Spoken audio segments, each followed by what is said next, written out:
Tanya, Igeret Kodesh, chapitre 4, 5e leçon. Rappelez-vous, on a expliqué qu'il y a deux niveaux dans le cœur, le côté extérieur et le côté profond, et c'est assimilable aux deux niveaux de la Mila, c'est-à-dire Mila et Priya. Mila, c'est enlever la peau épaisse, Priya, c'est d'enlever la membrane fine pour permettre le dévoilement de la profondeur du cœur. Ahmouda Adzot, page 211.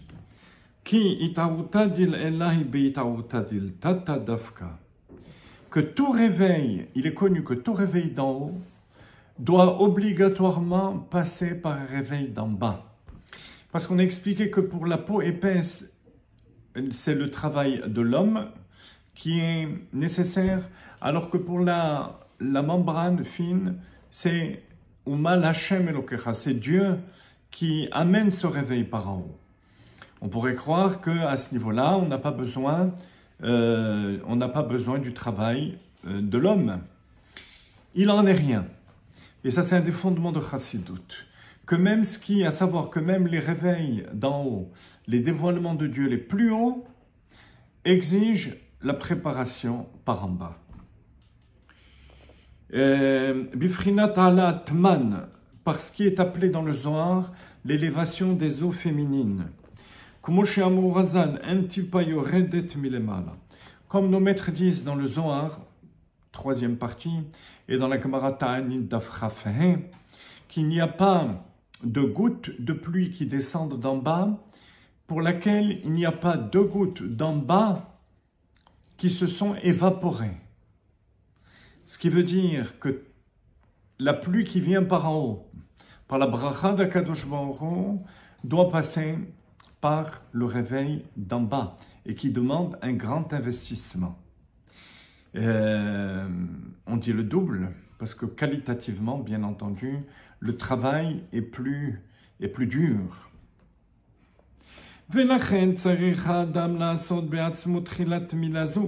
C'est pour ça que l'homme doit au préalable faire la mila, la circoncision. Alors attention, il doit faire ce travail d'enlever la peau épaisse, mais aussi la membrane, de faire le maximum de ce qu'il peut pour tendre vers ce niveau, et ensuite ça viendra par Akadosh Baruch Hu.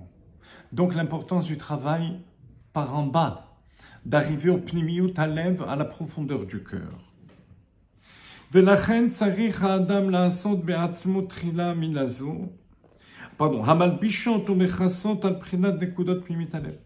Qui habille et qui cache la profondeur du cœur, qui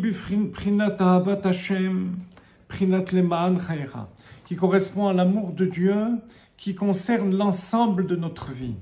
Les ma'an chayecha. Ne pas confondre avec l'amour de Dieu qui est là par intérêt, parce qu'on ressent que Dieu est la vie de toute chose. Ça, c'est une ahaval pisechem. C'est un amour de Dieu intellectuel.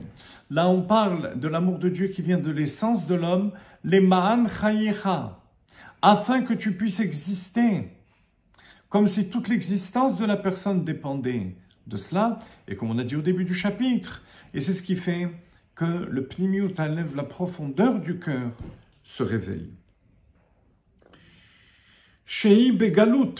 Or, cet amour qui vient de l'essence de l'homme est difficile à réveiller, parce qu'elle est exilée dans les plaisirs de ce monde. Shem gam ken bifrinat lema'an chayecha, pour lesquels on a œuvré comme si c'était notre vie et notre existence, ce qui est faux. Donc ce potentiel est tombé dans les clipotes, dans les forces du mal. Bezele umadze, dans le domaine qui est inverse de celui de la Kedusha. Et ça se fait par la tzedaka. Ça va s'accomplir par la tzedaka, comme on l'expliquera par la suite. Mais vous comprenez donc la précision qu'Admor HaZaken rapporte ici, qui est de taille, qui peut paraître même contradictoire.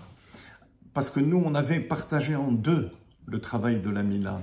D'enlever la peau grossière, ça dépendait du travail de l'homme. Ou maltem et orlat levavchem.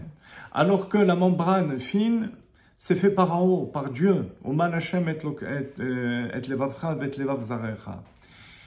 Globalement, c'est vrai. Mais étant donné que tout dévoilement d'en haut dépend du travail d'en bas, alors l'homme doit s'efforcer à travailler au niveau superficiel de son cœur, mais aussi au niveau profond. Aspirer vers ce dévoilement de l'amour de Dieu, le retirer de la clipa et l'amener dans la kedusha. Et il ne faut pas en être impressionné, ça peut paraître inaccessible. Parce que finalement, c'est Akadosh Baruch Hu qui va nous amener à ce niveau-là, ou à notre époque, pendant la galoute, ou essentiellement l'Imot HaMashiach lors des temps messianiques.